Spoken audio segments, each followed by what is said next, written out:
Hail, holy light, offspring of heaven firstborn, or of the eternal, co-eternal beam may I express thee unblamed, since God is light, and never but in unapproached light dwelt from eternity. Dwelt then in thee bright effluence of bright essence increate? Or hear'st thou rather pure ethereal stream, whose fountain who shall tell? Before the sun, before the heavens thou wert, and at the voice of God as with a mantle didst invest the rising world of waters dark and deep, one from the void and formless infinite.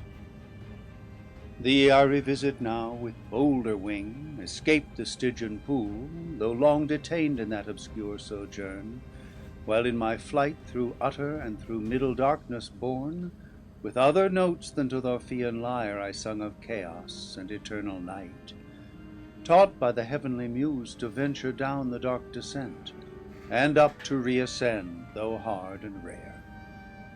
Thee I revisit safe, and feel thy sovereign vital lamp. But thou revisit'st not these eyes, that roll in vain to find thy piercing ray, and find no dawn. So thick a drop serene hath quenched their orbs, or dim suffusion veiled. Yet not the more cease I to wander where the Muses haunt clear spring, or shady grove, or sunny hill, smit with the love of sacred song. But chief thee, Zion, and the flowery brooks beneath that wash thy hallowed feet, and warbling flow, nightly I visit, nor sometimes forget those other two equalled with me in fate, so were I equalled with them in renown, blind Thamyris and blind Maeonides, and Tiresias and Phineus, prophets old. Then feed on thoughts that voluntary move harmonious numbers, as the wakeful bird sings darkling, and in shadiest covert hid tunes her nocturnal note. Thus with the year seasons return, but not to me returns day, or the sweet approach of even or morn, or sight of vernal bloom, or summer's rose, or flocks, or herds, or human face divine, but cloud instead, and ever-during dark surrounds me, from the cheerful ways of men cut off, and for the book of knowledge fair presented with the universal blank of nature's works to me expunged and raised, and wisdom at one entrance quite shut out. So much the rather thou, celestial light, shine inward, and the mind through all her powers irradiate. There plant eyes, all mist from thence purge and disperse, that I may see and tell of things invisible to mortal sight.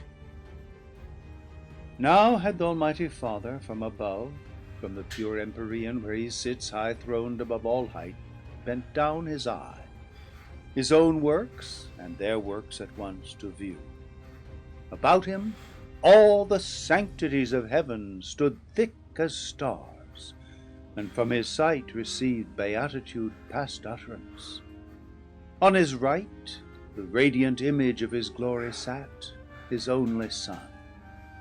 On earth he first beheld our two first parents, yet the only two of mankind, in the happy garden placed, reaping immortal fruits of joy and love, uninterrupted joy, unrivaled love, in blissful solitude. He then surveyed hell and the gulf between, and Satan there coasting the wall of heaven on this side night, in the dun air sublime, and ready now to stoop with wearied wings and willing feet on the bare outside of this world, that seemed firm land embosomed without firmament, uncertain which in ocean or in air.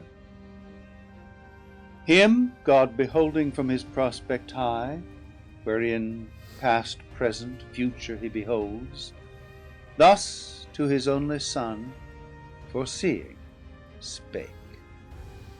Only begotten Son, seest thou what rage transports our adversary, whom no bounds prescribe, no bars of hell, nor all the chains heaped on him there, nor yet the main abyss wide interrupt can hold.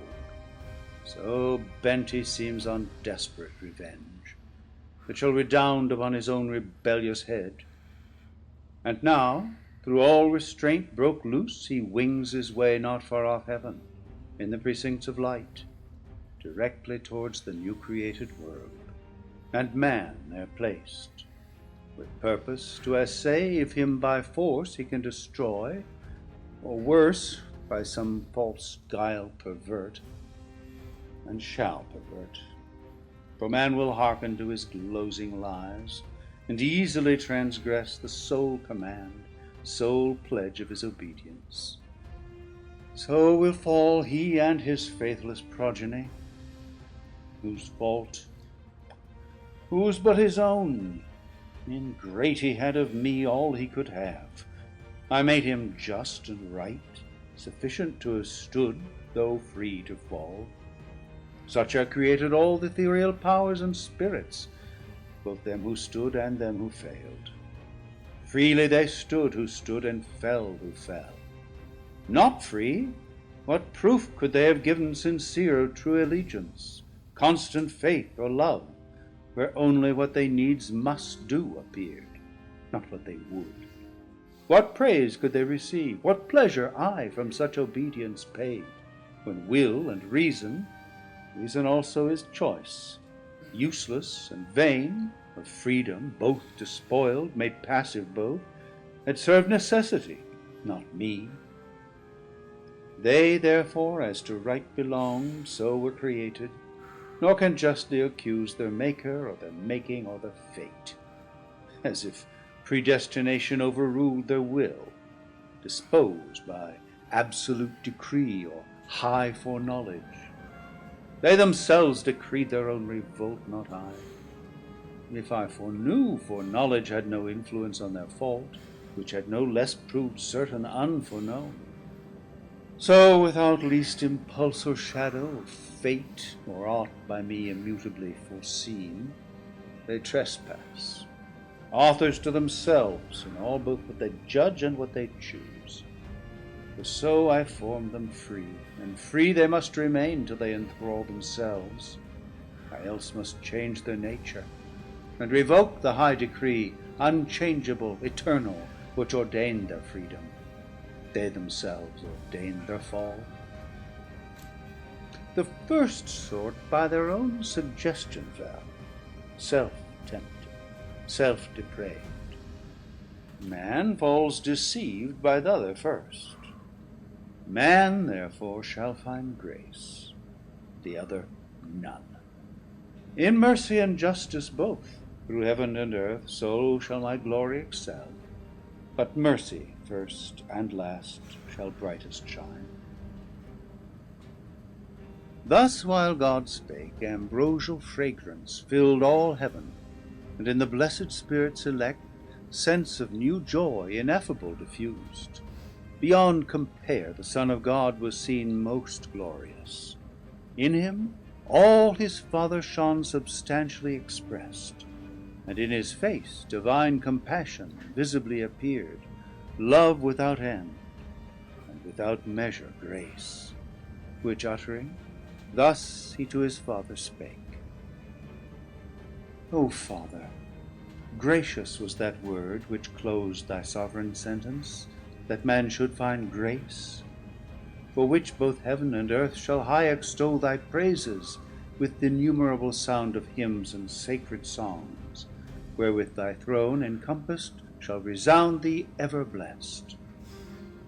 For should man finally be lost, should man, thy creature late so loved, thy youngest son, fall circumvented thus by fraud, though joined with his own folly, that be from thee far, that far be from thee, Father, who art judge of all things made, and judgest only right.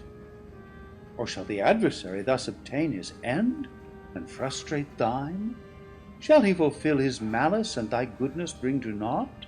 or proud return, though to his heavier doom, yet with revenge accomplished, and to hell draw after him the whole race of mankind, by him corrupted? Or wilt thou thyself abolish thy creation, and unmake for him what for thy glory thou hast made? So should thy goodness and thy greatness both be questioned and blasphemed without defense. To whom the great Creator thus replied: O Son, in whom my soul hath chief delight, Son of my bosom, Son who art alone my word, my wisdom, and effectual might, all hast thou spoken as my thoughts are, all as my eternal purpose hath decreed, and shall not quite be lost, but saved who will, yet not of will in him, but grace in me freely vouchsafed. Once more I will renew his lapsed powers, though forfeit and enthralled by sin to foul exorbitant desires. Upheld by me, yet once more he shall stand on even ground against his mortal foe, by me upheld, that he may know how frail his fallen condition is, and to me owe all his deliverance, and to none but me. Some I have chosen, of peculiar grace elect above the rest, so is my will. The rest shall hear me call, and oft be warned their sinful state, and to appease betimes insensate deity, while offered grace invites. For I will clear their senses dark, what may suffice, and soften stony hearts, to pray, repent, and bring obedience due. To prayer, repentance, and obedience due, though but endeavour'd with sincere intent, mine ear shall not be slow, mine eye not shut, and I will place within them, as a guide, my umpire conscience, whom if they will hear, light after light well used they shall attain, and to the end persisting, safe arrive.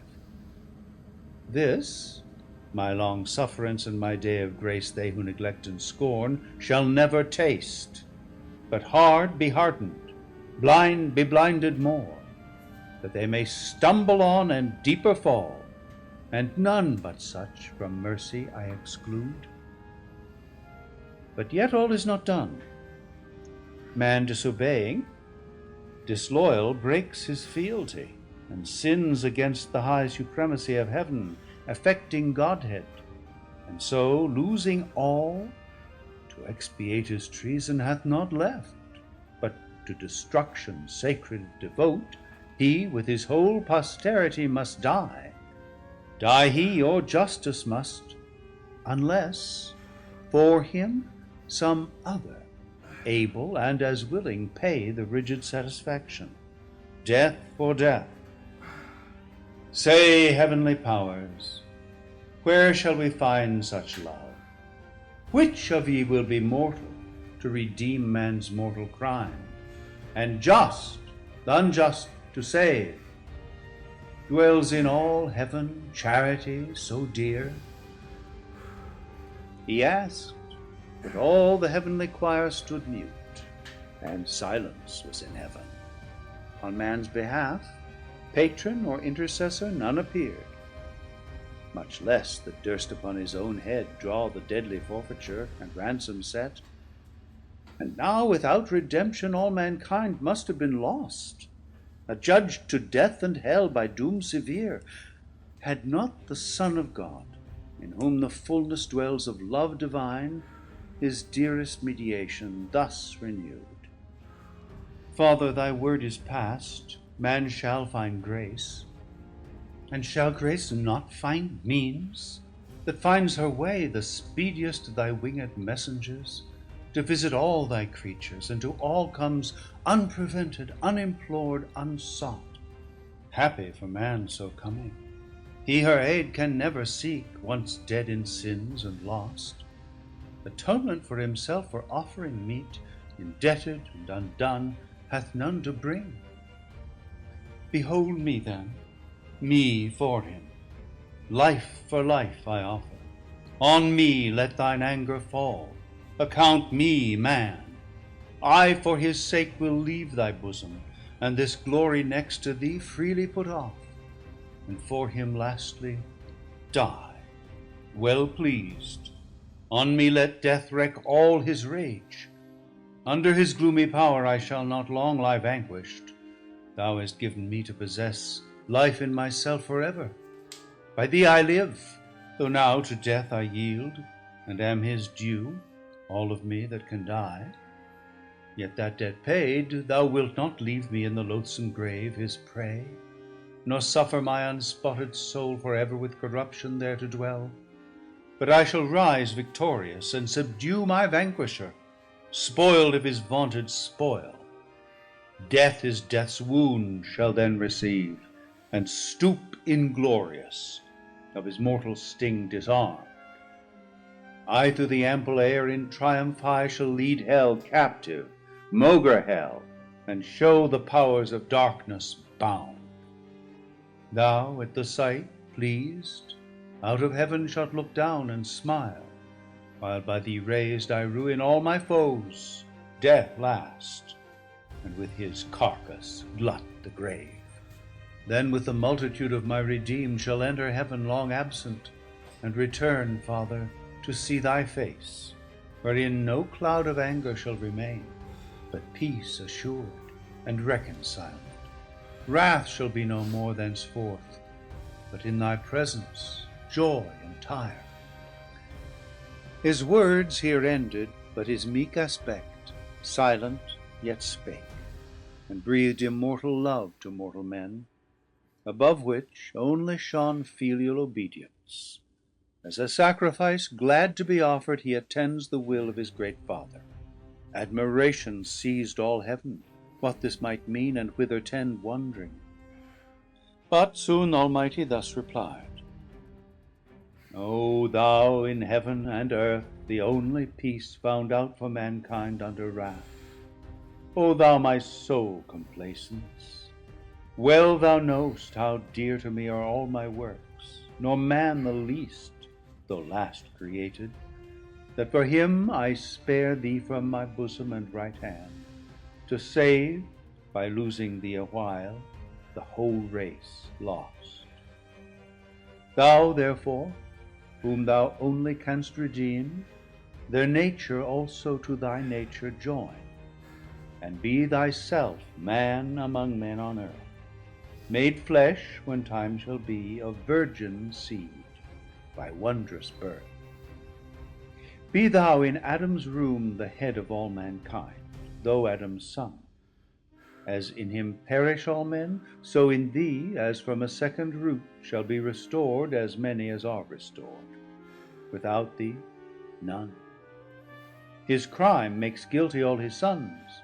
Thy merit imputed shall absolve them who renounce their own both righteous and unrighteous deeds, and live in thee transplanted, and from thee receive new life. So man, as is most just, shall satisfy for man, be judged and die, and dying rise, and rising with him raise his brethren, ransomed with his own dear life.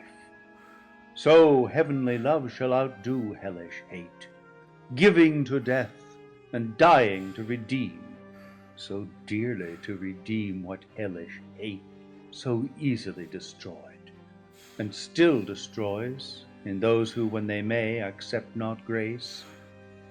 Nor shalt thou by descending to assume man's nature lessen or degrade thine own, because thou hast, though throned in highest bliss equal to God, and equally enjoying godlike fruition, quitted all to save a world from utter loss, and hast been found by merit more than birthright Son of God, found worthiest to be so by being good, far more than great or high. Because in thee love hath abounded more than glory abounds, therefore thy humiliation shall exalt with thee thy manhood also to this throne. Here shalt thou sit incarnate. Here shalt reign both God and man, Son both of God and man, anointed universal King. All power I give thee, reign forever, and assume thy merits. Under thee, as head supreme, Thrones, princedoms, powers, dominions I reduce. All knees to thee shall bow, of them that bide in heaven, or earth, or under earth in hell. When thou, attended gloriously from heaven, shalt in the sky appear, and from thee send the summoning archangels to proclaim thy dread tribunal, forthwith from all winds the living, and forthwith the sighted dead of all past ages, to the general doom shall hasten. Such a peal shall rouse their sleep. Then all thy saints assembled, thou shalt judge bad men and angels. They arraigned shall sink beneath thy sentence. Hell, her numbers full, thenceforth shall be forever shut. Meanwhile the world shall burn, and from her ashes spring new heaven and earth, wherein the just shall dwell, and after all their tribulations long, see golden days, fruitful of golden deeds, with joy and love triumphing, and fair truth. Then thou thy regal scepter shalt lay by, for regal scepter then no more shall need. God shall be all in all. But all ye gods adore him, who to compass all this dies.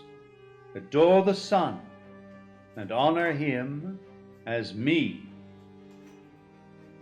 No sooner had the Almighty ceased, but all the multitude of angels, with a shout loud as from numbers without number, sweet as from blessed voices uttering joy, heaven rung with jubilee, and loud hosannas filled the eternal regions. Lowly reverent towards either throne they bow, and to the ground with solemn adoration down they cast their crowns, inwove with amaranth and gold. Immortal amaranth, a flower which once in paradise, fast by the tree of life, began to bloom, but soon, for man's offense, to heaven removed, where first it grew, there grows, and flowers aloft shading the fount of life. And where the river of bliss through midst of heaven rolls, or Elysian flowers or amber stream. With these that never fade, the spirits elect bind their resplendent locks enwreathed with beams. Now in loose garlands thick thrown off, the bright pavement that like a sea of jasper shone, empurpled with celestial roses, smiled.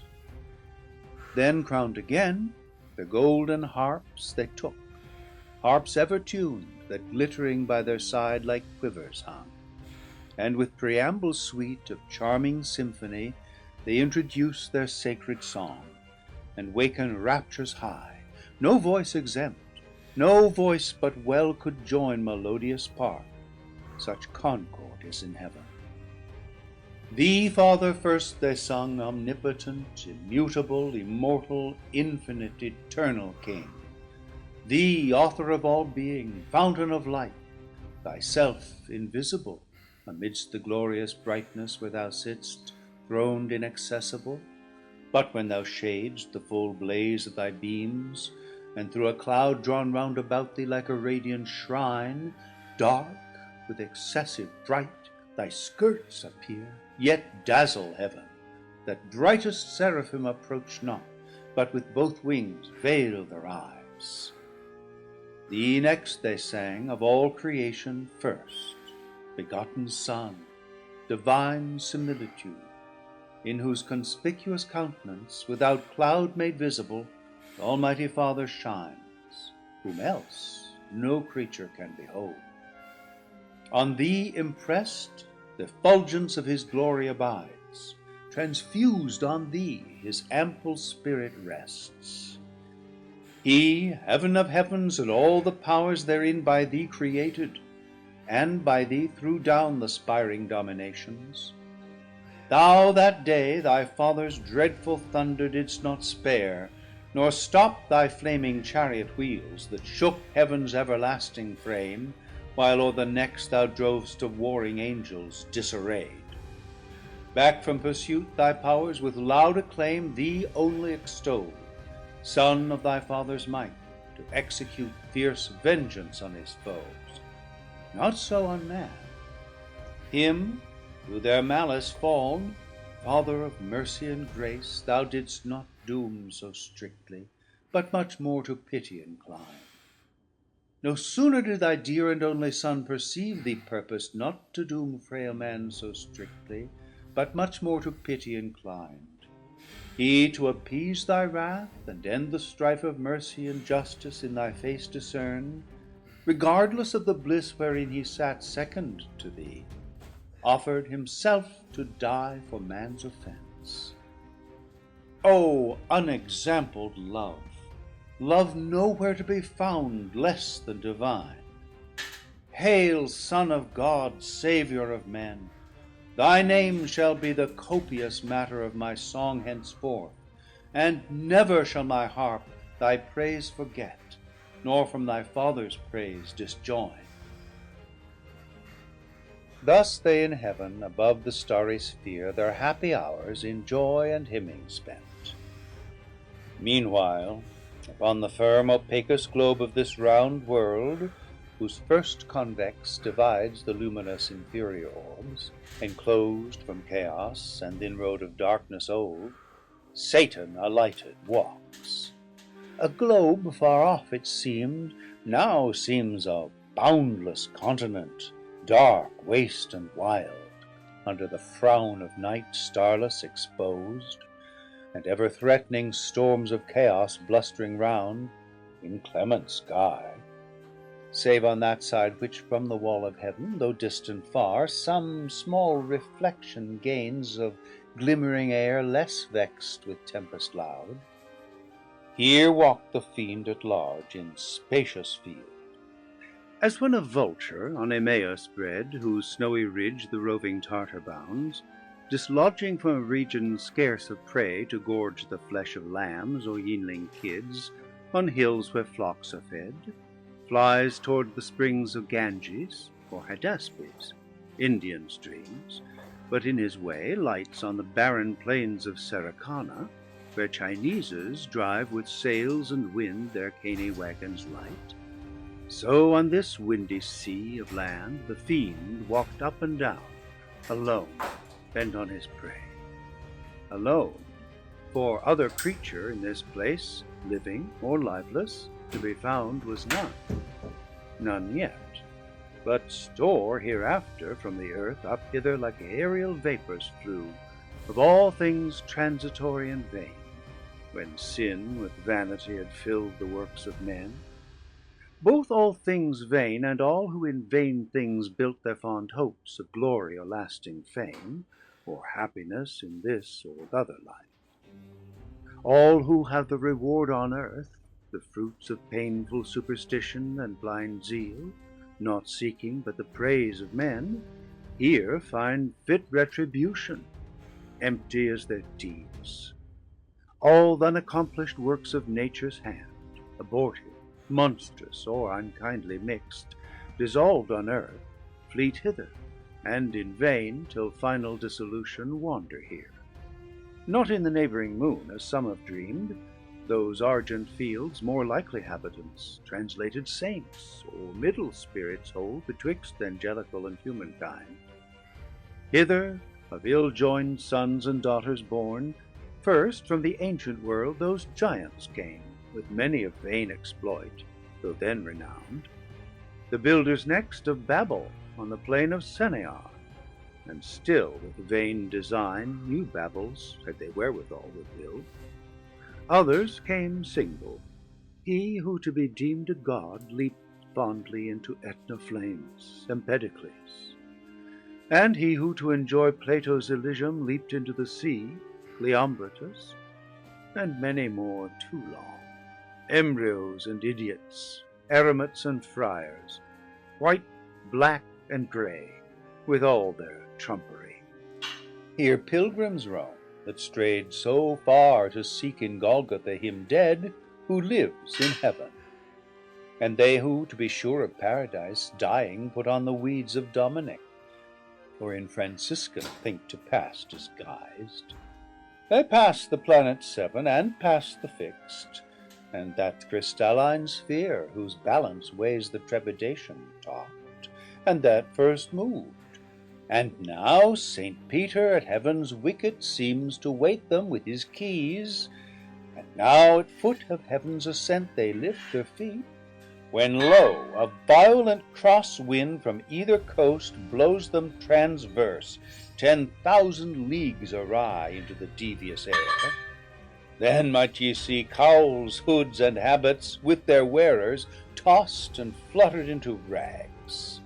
Then relics, beads, indulgences, dispenses, pardons, bulls, the sport of winds. All these upwhirled aloft fly o'er the backside of the world, far off into a limbo large and broad, since called the paradise of fools, to few unknown long after, now unpeopled and untrod. All this dark globe the fiend found as he passed, and long he wandered, till at last a gleam of dawning light turned thitherward in haste his travelled steps. Far distant he descries, ascending by degrees magnificent, up to the wall of heaven, a structure high, at top whereof, but far more rich, appeared the work as of a kingly palace gate, with frontispice of diamond and gold embellished. Thick with sparkling orient gems the portal shone, inimitable on earth by model or by shading pencil drawn. The stairs were such as whereon Jacob saw angels ascending and descending, bands of guardians bright, when he from Esau fled to Padan Aram in the field of Luz, dreaming at night under the open sky, and waking cried, "This is the gate of heaven." Each stair mysteriously was meant, nor stood there always, but drawn up to heaven sometimes viewless, and underneath a bright sea flowed of jasper, or of liquid pearl, whereon who after came from earth sailing arrived, wafted by angels, or flew o'er the lake wrapped in a chariot drawn by fiery steeds. The stairs were then let down, whether to dare the fiend by easy ascent, or aggravate his sad exclusion from the doors of bliss. Direct against which opened from beneath, just o'er the blissful seat of paradise, a passage down to the earth, a passage wide, wider by far than that of after times over Mount Zion, and though that were large, over the promised land to God so dear, by which to visit oft those happy tribes, on high behests his angels to and fro passed frequent, and his eye, with choice regard, from Panias, the fount of Jordan's flood, to Beersaba, where the Holy Land borders on Egypt and the Arabian shore. So wide the opening seemed, where bounds were set to darkness, such as bound the ocean wave. Satan from hence now on the lower stair that scaled by steps of gold to heaven gate, looks down with wonder at the sudden view of all this world at once, as when a scout through dark and desert waves, with peril gone all night, at last by break of cheerful dawn obtains the brow of some high climbing hill, which to his eye discovers unaware the goodly prospect of some foreign land first seen, or some renowned metropolis with glistering spires and pinnacles adorned, which now the rising sun gilds with his beams. Such wonder seized, though after heaven seen, the spirit malign, but much more envy seized at sight of all this world beheld so fair. Round he surveys, and well might, where he stood so high above the circling canopy of night's extended shade, from eastern point of Libra to the fleecy star that bears Andromeda far off Atlantic seas beyond the horizon. Then from pole to pole he views in breadth, and without longer pause, down right into the world's first region throws his flight precipitant, and winds with ease through the pure marble air his oblique way amongst innumerable stars, that shone stars distant, but nigh hand seemed other worlds. Or other worlds they seemed, or happy isles, like those Hesperian gardens famed of old, fortunate fields, and groves and flowery vales, thrice happy isles. But who dwelt happy there, he stayed not to inquire. Above them all the golden sun, in splendor likest heaven, allured his eye. Thither his course he bends through the calm firmament, but up or down, by center or eccentric, hard to tell, or longitude, where the great luminary, aloof the vulgar constellations thick, that from his lordly eye keep distance due, dispenses light from far. They, as they move their starry dance, in numbers that compute days, months, and years, towards his all-cheering lamp turn swift the various motions, or are turned by his magnetic beam, that gently warms the universe, and to each inward part with gentle penetration, though unseen, shoots invisible virtue even to the deep. So wondrously was set his station bright. There lands the fiend, a spot like which perhaps astronomer in the sun's lucent orb through his glazed optic tube yet never saw. The place he found beyond expression bright, compared with aught on earth, metal or stone. Not all parts like, but all alike informed with radiant light, as glowing iron with fire. If metal, part seemed gold, part silver clear. If stone, carbuncle most, or chrysolite, ruby or topaz, to the 12 that shone in Aaron's breastplate. And a stone besides, imagined rather oft than elsewhere seen, that stone or like to that which here below philosophers in vain so long have sought. In vain, though by their powerful art they bind volatile Hermes, and call up unbound in various shapes old Proteus from the sea, drained through a limbeck to his native form.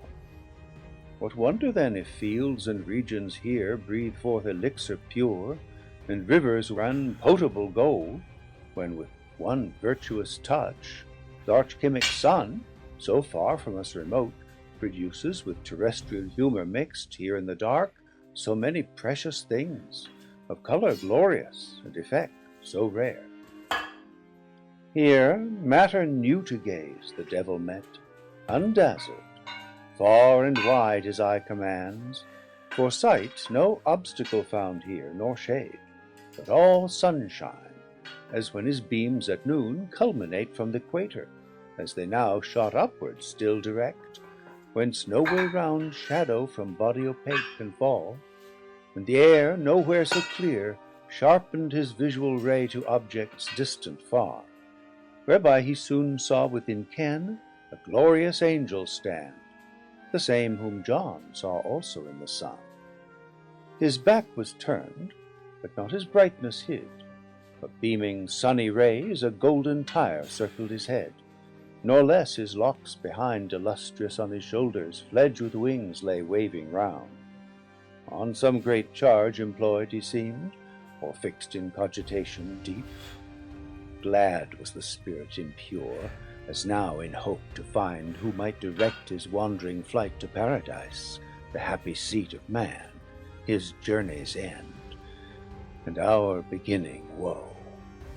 But first he casts to change his proper shape, which else might work him danger or delay. And now a stripling cherub he appears, not of the prime, yet such as in his face youth smiled celestial, and to every limb suitable grace diffused, so well he feigned. Under a coronet his flowing hair in curls on either cheek played. Wings he wore of many a colored plume, sprinkled with gold. His habit, fit for speed, succinct, and held before his decent steps a silver wand. He drew not nigh unheard. The angel bright, ere he drew nigh, his radiant visage turned, admonished by his ear, and straight was known the Archangel Uriel, one of the seven who in God's presence, nearest to his throne, stand ready at command, and are his eyes that run through all the heavens, or down to the earth bear his swift errands over moist and dry, o'er sea and land. Him Satan thus accosts: Uriel, for thou of those seven spirits that stand in sight of God's high throne, gloriously bright, the first art wont his great authentic will, interpreter, through highest heaven to bring, where all his sons thy embassy attend, and here art likeliest by supreme decree like honor to obtain, and as his eye to visit oft this new creation round. Unspeakable desire to see and know all these his wondrous works, but chiefly man, his chief delight and favor, him for whom all these his works so wondrous he ordained, hath brought me from the choirs of cherubim alone thus wandering. Brightest seraph, tell, in which of all these shining orbs hath man his fixed seat? Or fixed seat hath none, but all these shining orbs his choice to dwell, that I may find him, and with secret gaze or open admiration him behold, on whom the great Creator hath bestowed worlds, and on whom hath all these graces poured, that both in him and all things, as is meet, the universal Maker we may praise, who justly hath driven out his rebel foes to deepest hell, and to repair that loss created this new happy race of men to serve him better. Wise are all his ways. So spake the false dissembler unperceived, for neither man nor angel can discern hypocrisy, the only evil that walks invisible except to God alone by his permissive will through heaven and earth. And oft though wisdom wakes, suspicion sleeps at wisdom's gate, and to simplicity resigns her charge, while goodness thinks no ill where no ill seems, which now for once beguiled Uriel, though regent of the sun, and held the sharpest sighted spirit of all in heaven, who to the fraudulent impostor foul in his uprightness answer thus returned: Fair angel, thy desire, which tends to know the works of God, thereby to glorify the great workmaster, leads to no excess that reaches blame, but rather merits praise the more it seems excess, that led thee hither from thy imperial mansion thus alone, to witness with thine eyes what some, perhaps, contented with report, hear only in heaven. For wonderful indeed are all his works, pleasant to know, and worthiest to be all had in remembrance, always with delight. But what created mind can comprehend their number, or the wisdom infinite that brought them forth, but hid their causes deep? I saw, when at his word the formless mass, this world's material mold, came to a heap. Confusion heard his voice, and wild uproar stood rude, stood vast infinitude confined, till at his second bidding darkness fled, light shone, and order from disorder sprung. Swift to their several quarters hasted then the cumbrous elements, earth, flood, air, fire, and this ethereal quintessence of heaven flew upward, spirited with various forms that rolled orbicular, and turned to stars, numberless, as thou seest, and how they move. Each had his place appointed, each his course, the rest in circuit walls this universe. Look downward on that globe whose hither side with light from hence, though but reflected, shines. That place is earth, the seat of man, that light his day, which else, as the other hemisphere, night would invade. But there the neighboring moon, so call that opposite fair star, her aid timely interposes, and her monthly round still ending, still renewing through mid-heaven, with borrowed light her countenance triform hence fills and empties to enlightened earth, and in her pale dominion checks the night. That spot to which I point is paradise, Adam's abode, those lofty shades his bower. Thy way thou canst not miss, me mine requires. Thus said, he turned, and Satan, bowing low, as to superior spirits is wont in heaven, where honor due and reverence none neglects, took leave, and toward the coast of earth beneath, down from the ecliptic, sped with hoped success, throws his steep flight in many an airy wheel, nor stayed till on Nephates' top he lights.